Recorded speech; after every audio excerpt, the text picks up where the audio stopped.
د بدن د طاقت زیاتولو قدرتي طریقې او مهمې مشورې. نن سبا ډېر خلک د بدن د کمزورۍ، ستړیا او د طاقت د کمۍ شکایت لري.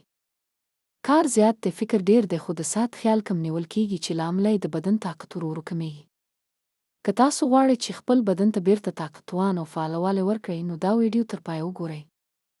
د طاقت کمېدو عام سببونه.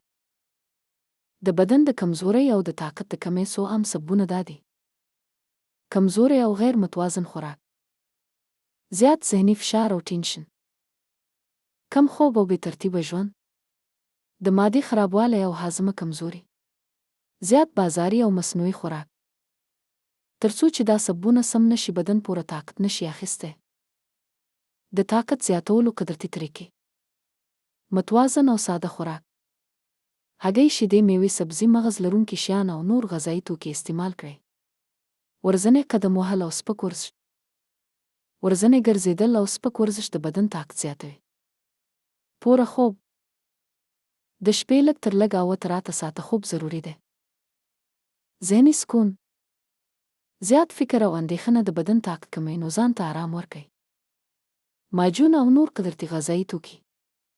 په طب یوناني کې معجون د بدن د طاقت لپاره یو پخوانی او ازمېیل شوی شی دی.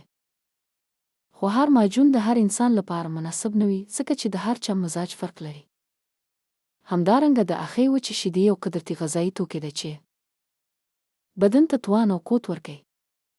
عمومي کمزوري کموي. غذایي طاقت زیاتوي. دا شیان باید د سمې مشورې سره استعمال شي. مهمه مشوره: که تاسو غواړئ چې کیمیکل نه پاک، قدرتي او ستاسو د بدن مطابق غذایي او درملیز شیان استعمال کړئ، نو خپله خوښه مه کوئ. د معجون او د اخی د وچو شیدو په څیر قدرتي شیان تاسو ته د حکیم محمد امین راولپنډي څخه د مشورې وروسته عمل کېدای شي. دوی ستاسو د بدن حالت ته په کتو سره لارښوونه کوي چې څه شی ستاسو لپاره ګټور دی.